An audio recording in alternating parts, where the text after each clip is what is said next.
here's more wrestling news for May 21st, 2021. And your headlines for this afternoon include, will Tony Khan convert Dynamite to a 3-hour show? Keith Lee is back in the good books of Vince McMahon, next opponent revealed. Yet another AEW wrestler is injured during AEW Dynamite. Noelle Foley reveals ongoing suffering due to post-concussion syndrome. Ronda Rousey and Kurt Angle working on super secret project. Big Cass' future relation with Impact Wrestling. What happened to Shawn Michaels' eye? Vanessa Borne trashes her haters following WWE Termination. Jessamyn Duke breaks silence after WWE release, and more. We're kicking off with AEW news as we now know that AEW Rampage will provide a third hour of TV content from the All Elite promotion, but that wasn't always the plan. Speaking on Busted Open Radio, Tony Khan discussed how plans for Rampage came about, saying that when Warner Media offered him a third hour of programming, it was originally going to be a third hour added to Dynamite. He explained, "I didn't want to do 3 hours of Dynamite. Warner Media asked at one point if I wanted to do 3 hours of Dynamite. It came up about doing a third hour, and I said I really believed in doing it on another night." That's probably for the best, as fans often criticize WWE's 3-hour Raws as a chore to watch, thanks in part to how long the show is.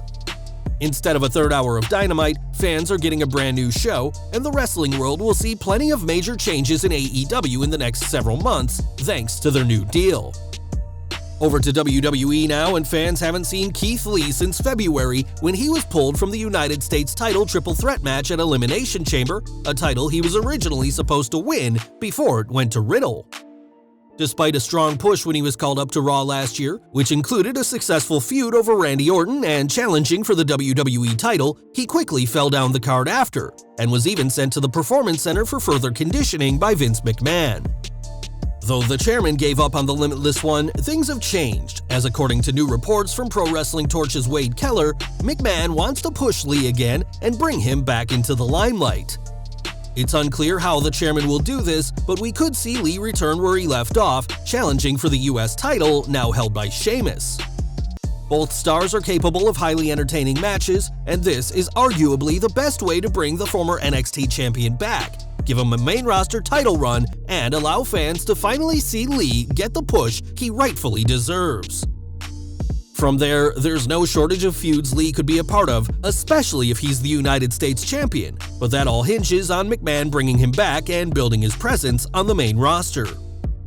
More AEW news, and one person fans won't see for a while is Austin Gunn, who faced Anthony Ogogo this week, and things did not end well for Gunn.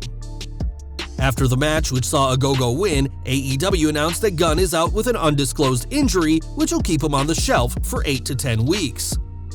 Gunn has a lot of potential in AEW, and the Gunn Club is still gaining steam, but this injury will slow down his momentum for sure. As for Ogogo, the British wrestler is still pretty green and working hard to learn the ropes, and with next Sunday's Double or Nothing match against Cody Rhodes being his biggest opportunity to date, hopefully everyone involved can avoid injuries in the process.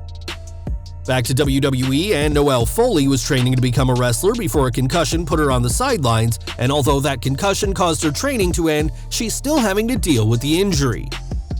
In a multiple slide tweet, Foley said she's suffering from hyperacusis now, and it's physically painful for her to hear things, and that has caused a ton of issues. Foley added that she is part of a clinical study on hyperacusis, which she hopes will not only help her, but others like Noelle deal with this situation. Noelle added that she remains hopeful that she'll be able to get back in the ring one day, and it's sad that her in-ring career had such a terrible tragedy before it ever got started. At Rebellion 2021, W. Morrissey made a huge debut, and the former Big Cass has gotten to work in a hurry to prove himself in Impact Wrestling. After a pay-per-view win over Willie Mack at Under Siege, Morrissey is on his way to his next goal, but that doesn't mean he'll be with Impact for long. Speaking to Inside the Ropes, Morrissey spoke about the fresh start he's enjoying in Impact, one that came about after an appearance for Doc Gallows' Lariato Pro Wrestling Company. He explained, "I'm here right now. That's really all I can say. I'm grateful to wake up every day. I'm grateful to be alive, so I have to live one day at a time, and I can't future trip, man, because in recovery, if you future trip, that's unhealthy. So in terms of real long-term and looking too far down the line, where am I going to end up? I can't worry about that. But for right now, I'm in and I love being in Impact, and I'm going to tell you I'll be here today, tomorrow, and probably a few weeks from now, but as far as super long-term, there's nothing really long-term set right now. In that same interview, Morrissey discussed his WrestleMania 33 Raw Tag Team title ladder match that saw the Hardys return, and fans may remember Morrissey whispering something into the ear of Enzo Amore. Now we know what he said, as Morrissey revealed that what he said to Enzo was about the Hardys' shocking return. He said, "Did you hear that f***ing pop? That was crazy." Nothing is set in stone for Morrissey's long-term plans in wrestling, as he's still proving himself after overcoming his 2018 WWE release, and a series of personal demons that have plagued him in recent years. There was even a time when Morrissey considered retiring from the ring, but given how impressive he's been in recent months, we're glad the former WWE superstar has seemingly put his darker days behind him. Now, Shawn Michaels is considered one of WWE's greatest ever wrestlers, even coming back from a career-ending back injury he suffered in 1998, but that wasn't the only major injury that HBK suffered. For years, fans have questioned how Shawn got his lazy eye, which wasn't a thing during his first run with the company, and now we know the answer. It turns out Shawn's eye was injured during a 2004 no disqualification match against Kane, and his retina was damaged during the match. As he took more bumps, his eye became more noticeable, and though WWE explained it in kayfabe in 2008, claiming that a Chris Jericho attack being thrown into a monitor caused Shawn's injury, it was all down to a match with the Big Red Machine 4 years prior. Earlier this week, Vanessa Borne was released from her WWE contract and subject to a 30-day non-compete clause. In her first statement post-release, Borne thanked WWE and everyone who supported her and had a special message to her haters and Twitter trolls. Sarcastically thanking them for lighting a fire under her, Borne said that these haters suck, encouraged them to be nice, and said it shouldn't be hard to be a decent human being to someone you don't know. Borne ended her statement by saying she has no hard feelings against WWE, but regrets not getting to wrestle zombies, a dig at the recent WrestleMania Backlash match, and we'll have to see where Borne goes next, after her main roster call-up last year never saw her make a debut on Raw or SmackDown. Jessamyn Duke was also released by WWE this week, but she's not gone from WWE entirely. On an appearance on a recent OK Gamer livestream, Duke said that not much will change, as she'll continue to work on Xavier Woods' Up Up Down Down video game channel. Duke will continue to produce BRE Start, a show she hosts with Shayna Baszler, Mia Yim, and Dakota Kai, with the name being an acronym for Best Roommates Ever. Duke was reportedly well-liked in NXT and expected to be given a call if she continues to improve in the ring. And whilst getting released is never easy, it bodes well for her that she'll still have a close working relationship with WWE's beloved gaming channel. It's been over 2 years since both Kurt Angle and Ronda Rousey last competed in WWE, with both last competing at WrestleMania 35 in 2019.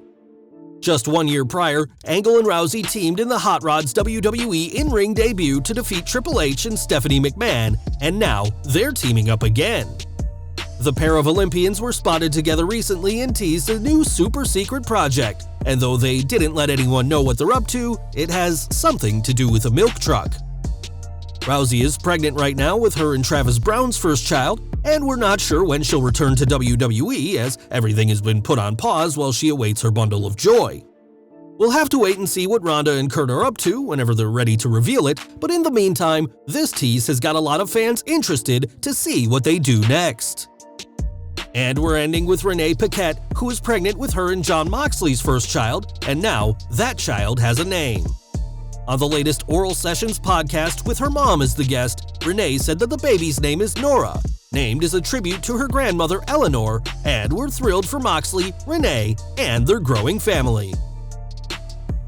Well guys, that's our news for today. Please share your comments below. Also hit the like button, subscribe to our channel, and hit the bell icon to receive all notifications. And as always, thanks for watching.